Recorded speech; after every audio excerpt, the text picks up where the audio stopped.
I am Nakia Harris. I am from technically nowhere. I was born in Willingboro, New Jersey. I was raised in the Burlington County area by way of Philadelphia, Pennsylvania. So I guess just the northern area in general. Early childhood, my home life looked like me and my mom for at least, I think, 4 years. And then I gained a younger sibling, a boy. And we stayed in a family home in a small, quiet town located in South Jersey, owned by my great-grandparents. And it was both of my great-grandparents, my grandmother, myself and my sibling, and my mom.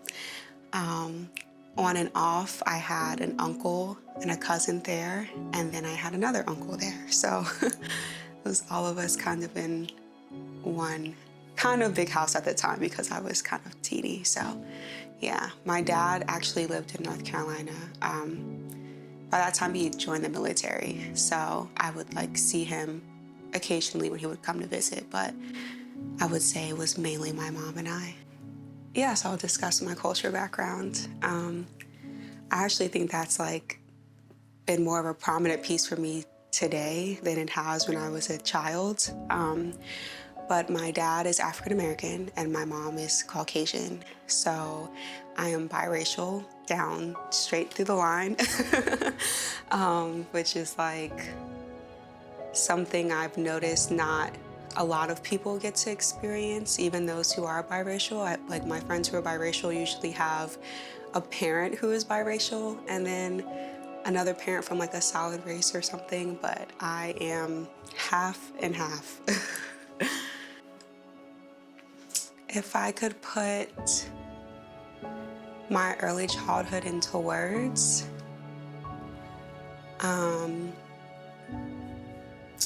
I guess I would say imaginable.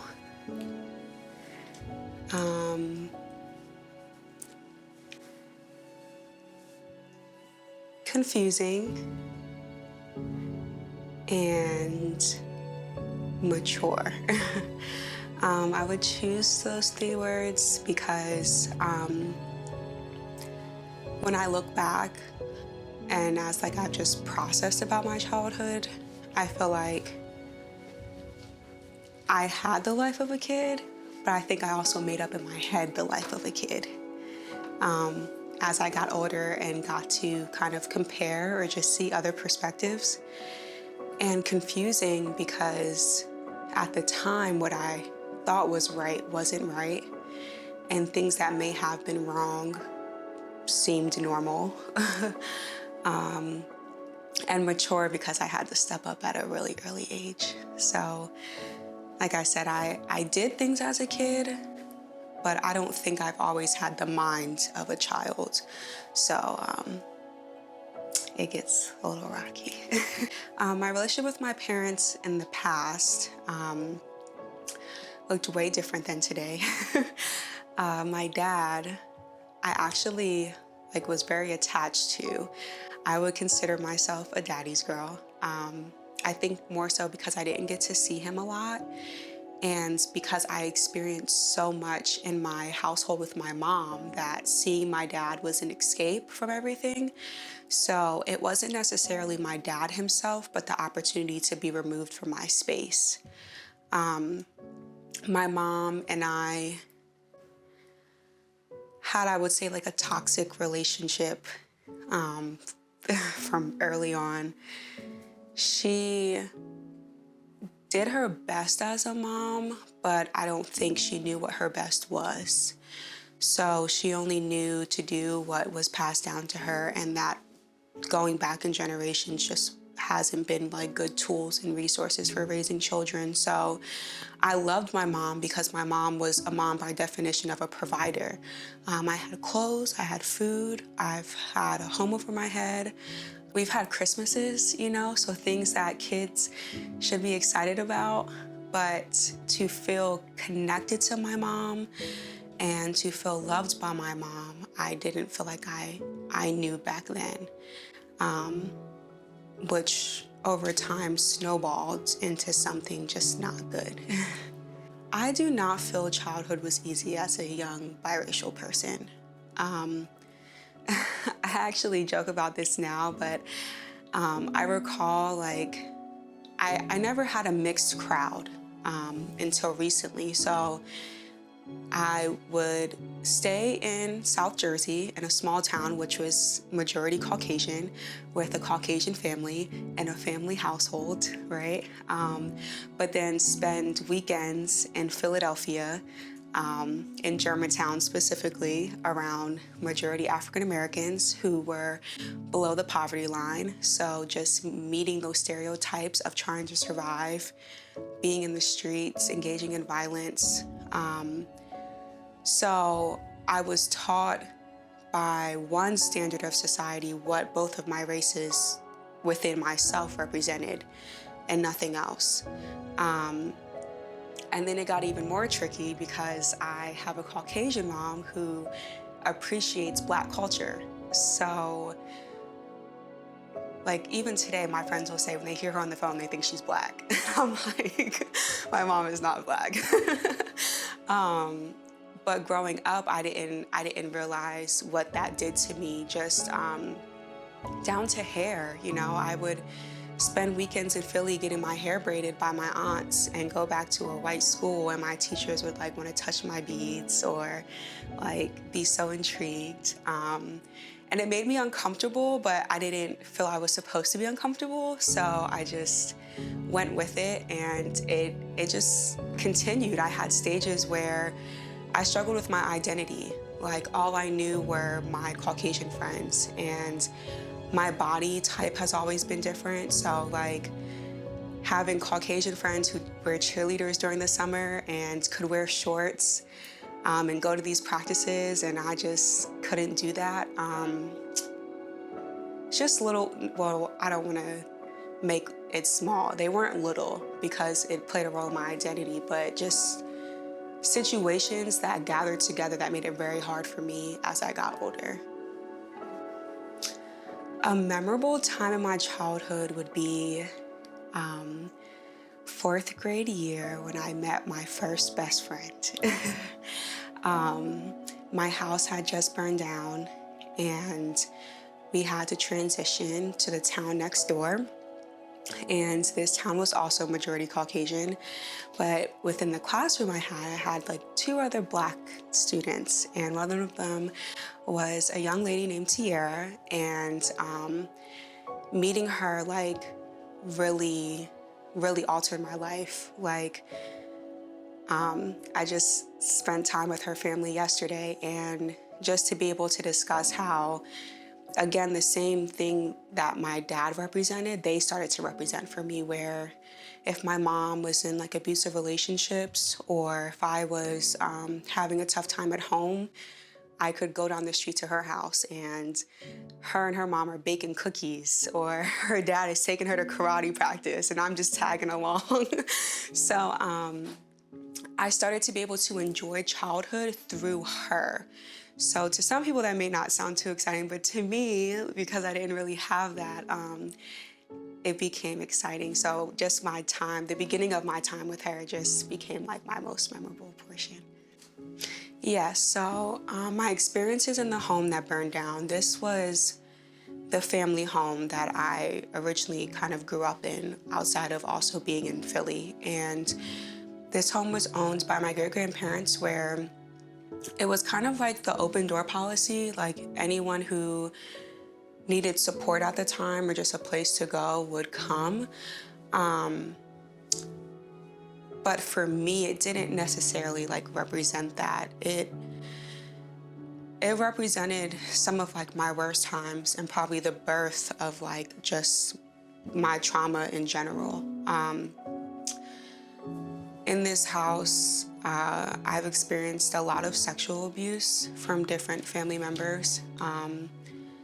There was a lot of like family discrepancies that just took place. And when I got older and was able to talk about some of these things, I learned that this was a generational thing, that I wasn't the first person, I wasn't the second person. Um, and honestly, if that house didn't burn down and certain people were still around, I probably wouldn't have been the last person, you know? So I lived there from about like birth to, I want to say fourth grade. The first week of fourth grade, the house burned down. I was home alone with my younger brother, who happened to be, I was saying about kindergarten at the time. And my mom was like in between jobs. And for about like 20 minutes, we were at the house unoccupied, and we were getting ready. But let me say that's not abnormal, because I'm the mature child, although I'm in fourth grade, where I can stay in the house for 20 minutes with my brother.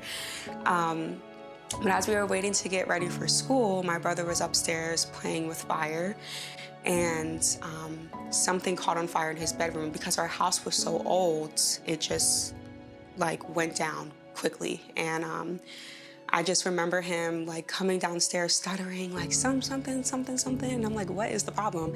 And I go upstairs, and as soon as I hit the corner, there was just flames like bursting. And I literally watched my house like burn to the ground. But as sad as it was like, to me now, like a new beginning, like my escape.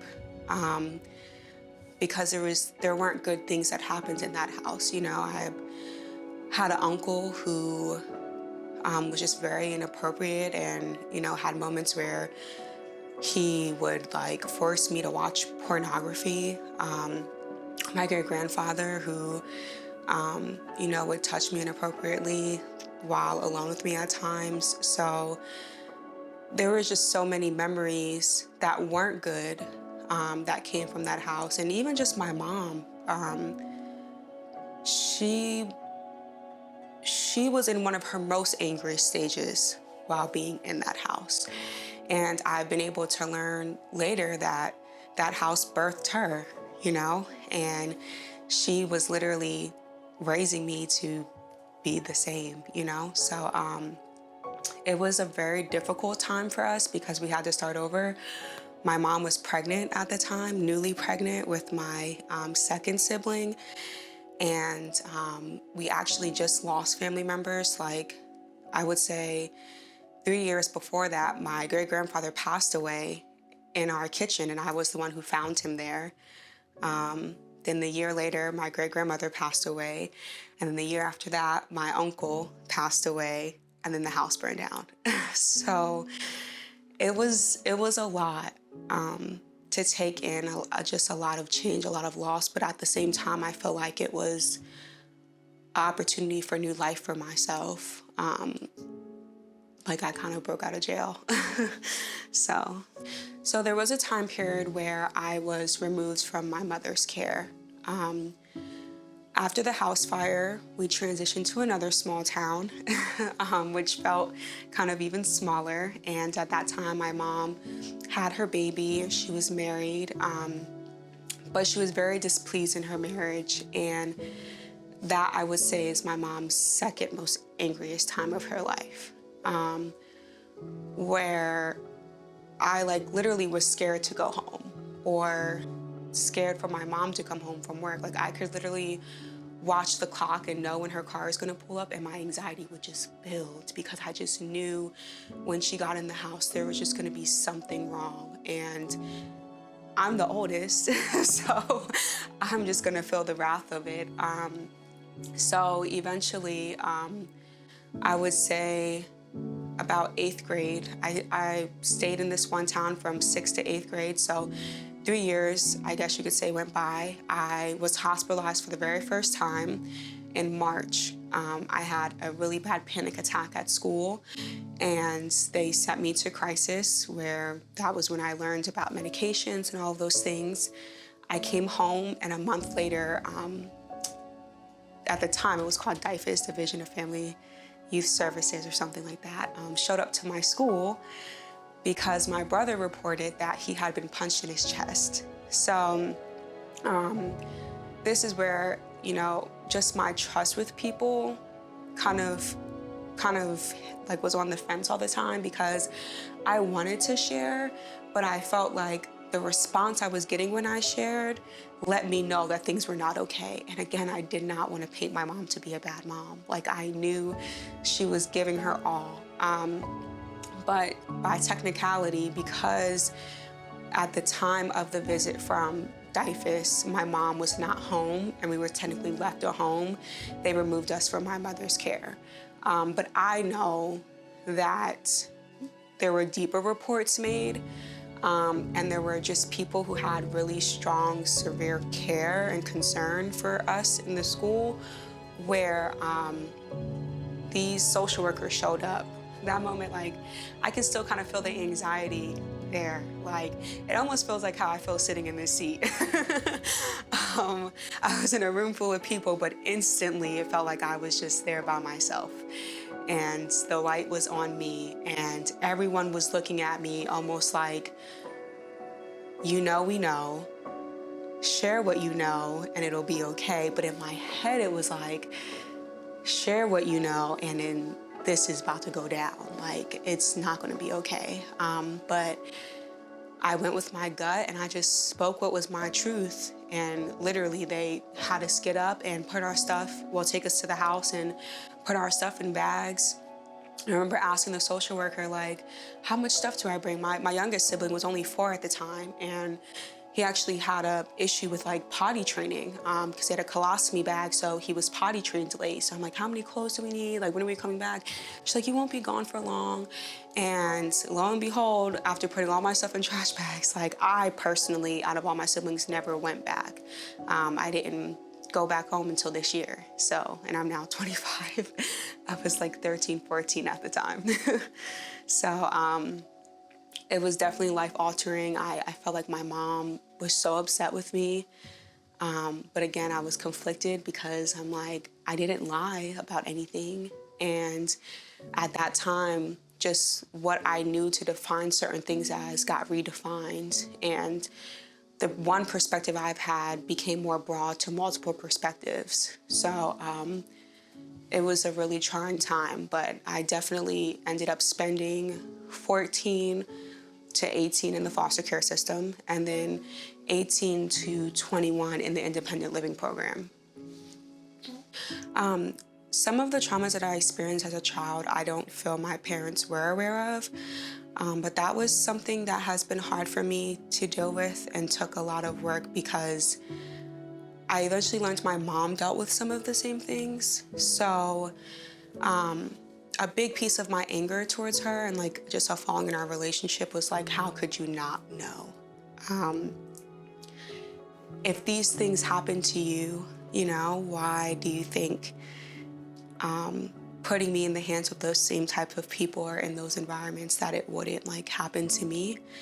But I've had to learn that like my mom was just doing her best, like I shared earlier, and working with what she had and just had high hopes in these people that these things wouldn't take place. But I did eventually tell my mom, I would say about 5th grade. I had a stepdad at the time, so my second brother, his dad and my mom actually got married. That was her only like official marriage, and we were riding in the car, and that was the first time I've learned like just kind of the difference between some of the things that I had already known as far as right and wrong. And my stepfather was sharing with me like, if anybody ever touches you in a certain way or says these things, and you need to come tell us, or you need to tell somebody. And it instantly like hit me because I've already had situations. And I shared with him what took place, and he took it to my mom. And my mom was actually like very upset. And at the time, I think she had displaced frustration because she was hurt that I experienced that. But as a child, I translated that as me doing something wrong. So even when she asked me if I needed therapy after it, I was like, no, I'm okay. You know, like everything is fine. I just wanted to tell. But that was like the beginning of me thinking like, you know, how could you not know? Because she started to share some things, and they were with similar people or similar instances or situations she knew about other family members. So at that time, she became officially aware. But then we also still hadn't discussed the trauma I was inflicting from her, and what that was doing to me. My dad didn't know until later. I think now we still haven't had a solid conversation where I said X and Y happened to me, like this specifically happened. But I know my dad knows my family, and I'm sure my mom has shared because she's always sharing with my dad. But we just haven't had that talk, and he's just not that kind of guy. Where I like feel even open to like sharing that certain things have happened. But I know like as a kid I've tried to give him signals of like just things aren't good, and I think because he was trying to establish himself and had his own life going on, that he didn't really know what to do with that. As long as I was getting fed and clothed and I was in school and I seemed like I was happy when he was picking me up, then that was enough. So I did not have a safe space until that fourth grade year when I met my best friend. I used that opportunity of free time to be comforted, to be taught, to be loved.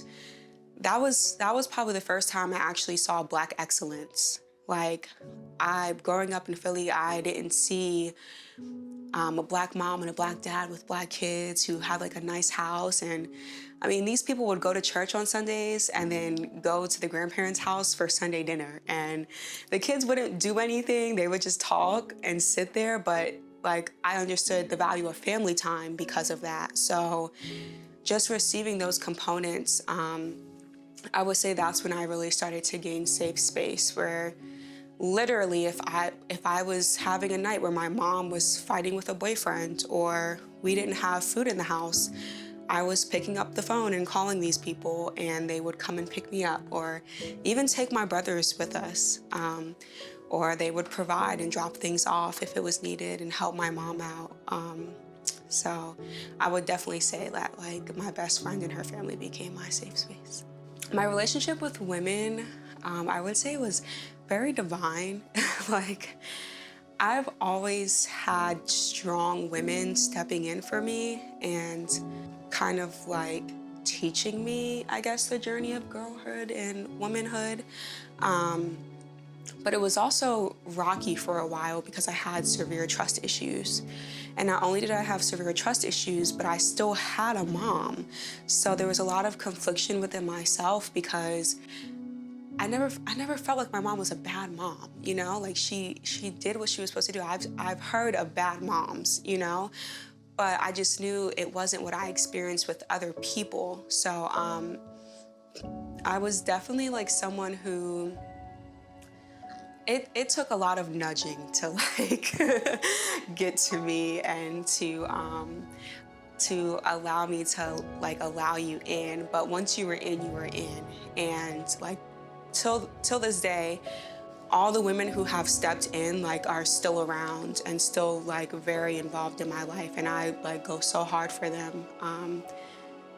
Yeah, they definitely played a role in just molding me like into who I am. So early on, I had a lot of life stressors and a lot of triggers in general. And I didn't cope well at all. I would say probably about middle school is when I really started to crash.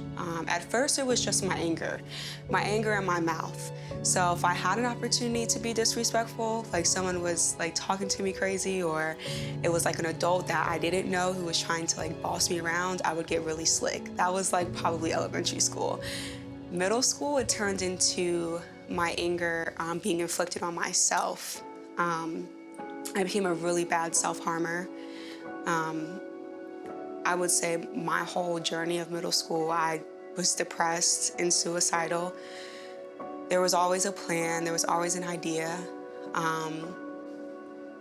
and it just continued to grow. I didn't really get a control over my self-harming until about my college years, which was only about 5 years back.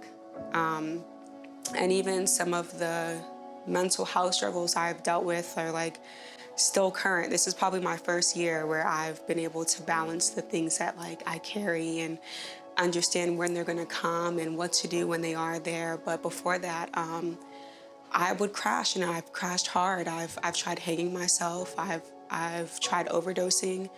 I remember being in foster care and overdosing badly. Like I was out for hours, and I remember waking up in the middle of the night and I was so discombobulated. My pupils were so huge and I was angry. Like I was like, how the heck am I still here? Like, why is this not working? And I just stayed quiet and I was like, you know what? Like, I'll just figure something out. Like, if I don't get over this, that's always been my like statement. If I don't get over this feeling, then I'll try again at this time. And in that midst, I would have a preparation period of that, where I would prepare for my plan. I would think about my reasons why and why not. And if the moment still came and I still had those feelings, I would just try again. So that time was like one of those moments. I was like, you know what? I'm not going to tell anybody because I was tired of being hospitalized. The medications were not working. I really just felt like I hated life. And I remember one of my parents came to me, my foster parents came to me and was like, yeah, I came in here to check on you. You were knocked out. Like, and I was just like, oh, like, little do you know. But that definitely like continued. My last hospitalization was about like 2 years ago. But it has at least gotten to the point where I don't like the feeling. I don't like feeling like I don't want to live and that I want to take my own life. I don't like feeling so anxious that I have to harm myself. So it's definitely changed from then, but it got pretty bad. So the Independent Living Program is a program for youth who become of legal age, but no longer need like parental supervision. So for myself, I actually decided to just use all the resources offered to me. And I left New Jersey to go 8 hours away to North Carolina to attend college. My last foster home was an amazing family, probably like my second example of Black excellence. Their kids were in college, and one of their kids went to a historically Black college, well, a university, I'm sorry. And this family was like very big on me being a child finally. So probably like my last year or two with that family, they made sure like I was big on my grades. I was involved in high school.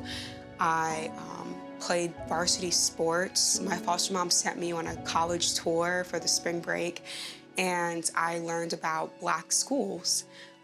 So at 18, when everyone was figuring out what their plans were, and I was told that I was going to be kicked out of my household and my resources were going to be cut, I had to make a choice. Do I stay here in this state itself where just every town I've lived in, every house has had some type of traumatic experience and some type of horrible memory, or do I fight for the opportunity to just go somewhere completely like brand new to me and redefine who I am and start over?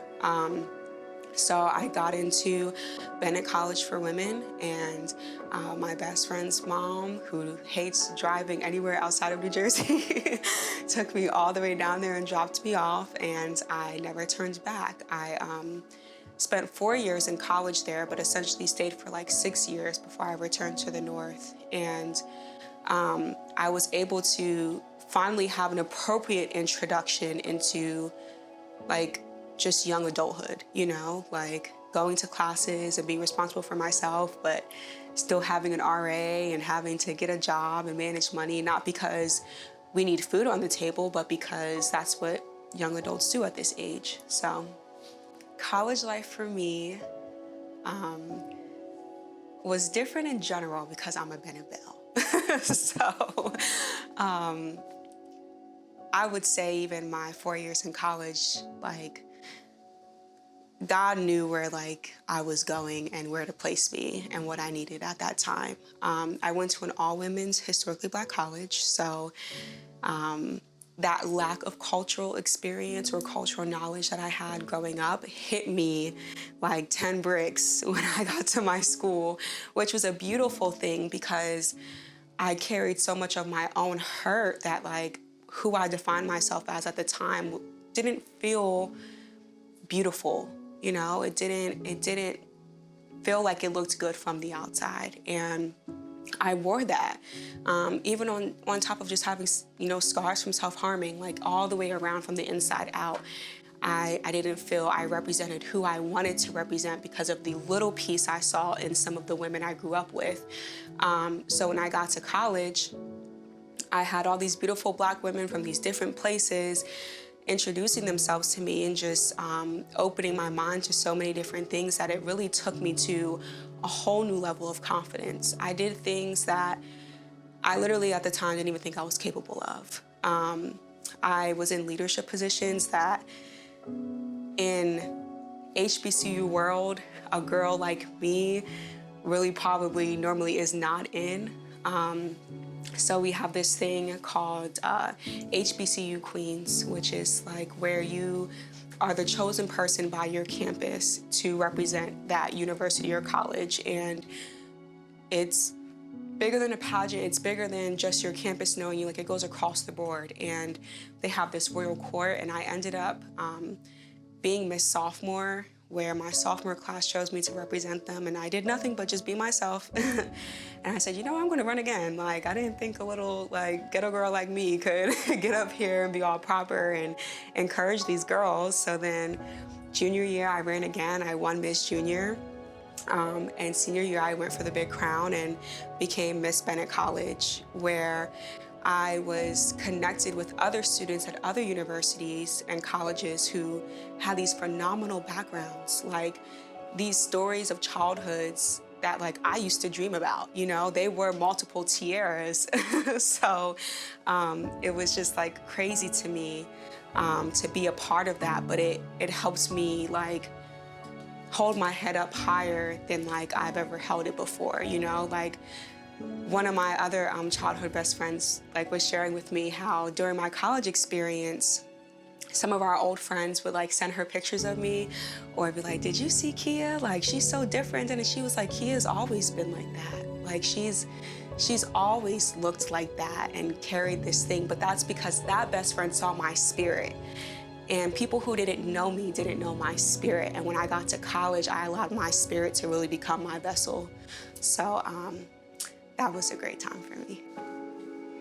So when I said a girl like me, I meant a girl who didn't come from like a two-parent household, who didn't know that college life was always a choice and was what she was going to go after, who didn't fit the standard of what society saw as cool or the most appropriate to represent a body of people. I talked how I wanted to talk. If girls made me upset, I spoke my truth. I did not sugarcoat anything. I, you know, was still in the midst of just getting comfortable with myself and just building my own belongings. So I didn't have the nicest of things. So I just wasn't in the mist like most of the girls were. Where we say they wear their pearls, okay? And that was not me. I was not a pearl girl and stockings and not walk on the grass. But I transformed into that. So I would say just the ideal. Like I was someone who carried a very ugly story, and I didn't think that ugly story would influence so many. And I guess that's what made me one of those girls, because my outside represented something else, something more relatable than what we all thought was supposed to be relatable. So my influence on these ladies looked like me essentially creating a pool of family. My relationship goes beyond friendship with majority of the people I met in college. I mean, the sisterhood tradition at Bennett is strong in general, but when you go and truly show yourself and people like relate to that, it gives you no choice but to connect beyond an institution. I had one sister who taught in Africa, and my first refund check, I flew to Africa and stayed with her for Christmas, and we just adventured, and I got to see Rwanda. I never thought in a million years I would leave the country, but because of my sisterhood, because of that influence, because I had someone that I looked up to, and then who, in a way, looked up to me because of my story and the way that I used that story, I was able to see the world. I've had sisters who, for the holidays when I had nowhere to go, I would go home to their families. Until this day, like it's like not just them, it's them and their family. I have sisters now. I have one today who drove from Maryland and is calling me like, I just want to come do something nice for you. And it's solely off of just me being myself, and me being myself means me being there, me being what I felt I didn't have at a time, and when I did have it, I knew changed my life. So the influence is deeper than like someone just wanting to be like you. I think that's what most people take influence as.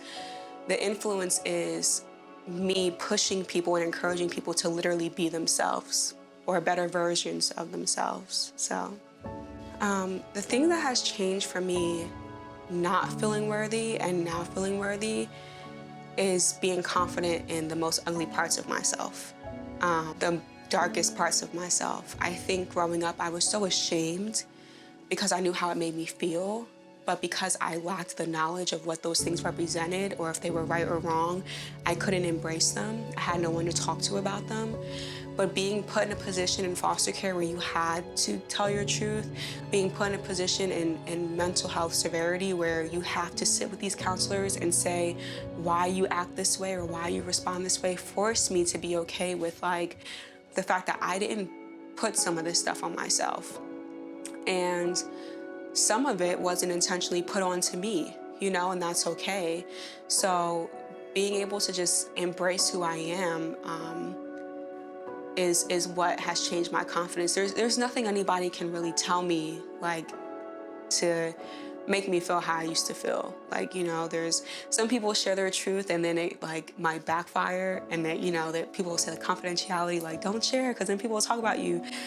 I share everything because I'm so comfortable with it. Like, why do I feel bad that someone else chose to do this to me? You know, I actually feel good that I was able to survive through that and still love that person through that choice that they made, you know, and there's nothing ugly about that to me. So I would say right now I'm definitely living my truth, and that has been so much more effective than me hiding.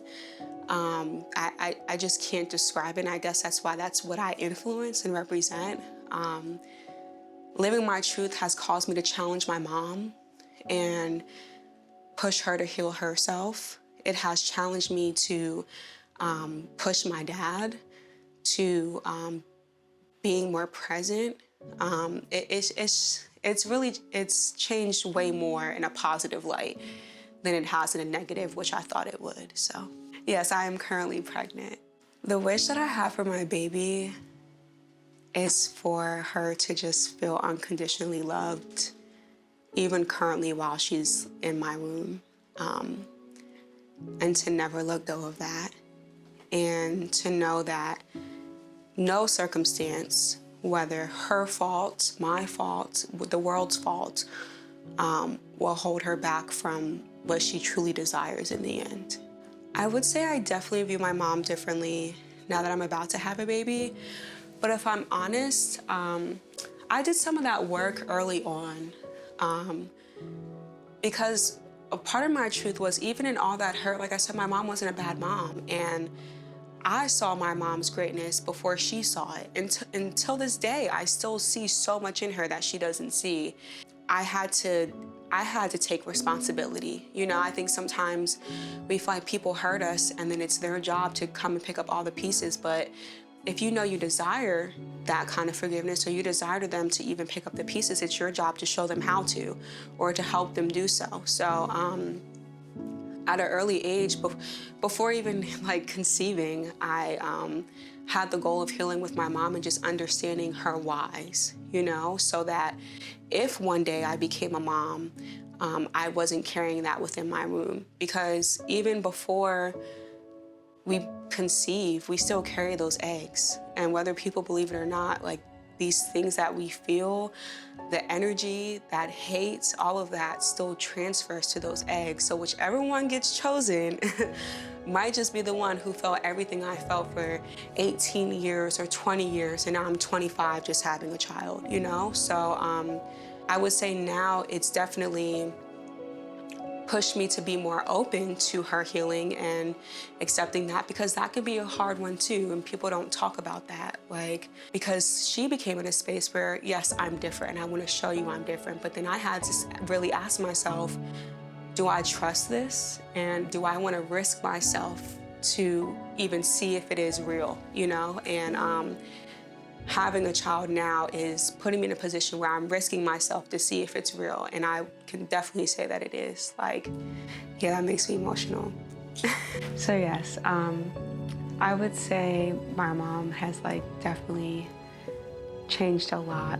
Like, she already was changing, but being in this shared space with her now, and I could tell my mom always, like, since the foster care thing and just me going off and becoming my own woman, I think that was enough for her. And she's like been wanting the opportunity to be a mom in the newer way.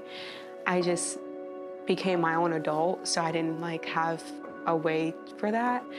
And I think right now, me carrying is the first time that she's like able to play that role, and she's definitely loving it.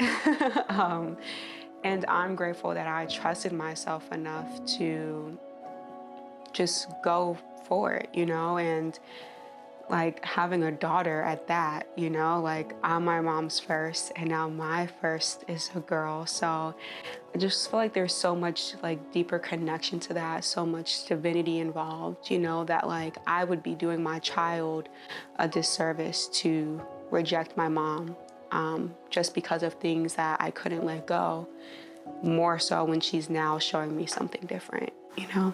So one thing I wish for myself, I don't know if I wish for anything. I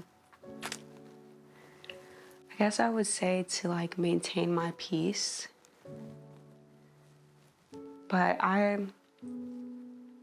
there's things that I would want differently, but I've learned to not wish for them to be differently, to just trust the process. My life has been a reflection of just what the process can do. I'm not for a quick fix. So I could say like I wish that I don't experience anything else, but I think the worst experiences make you the strongest. And then when you're happy, what else could you wish for? So I don't think I really have much to wish for. Maybe for my daughter to just be able to carry life the way that I've carried life. I would say my entrance into motherhood is where I am finding my way. I think I've been finding my way, but I didn't know it.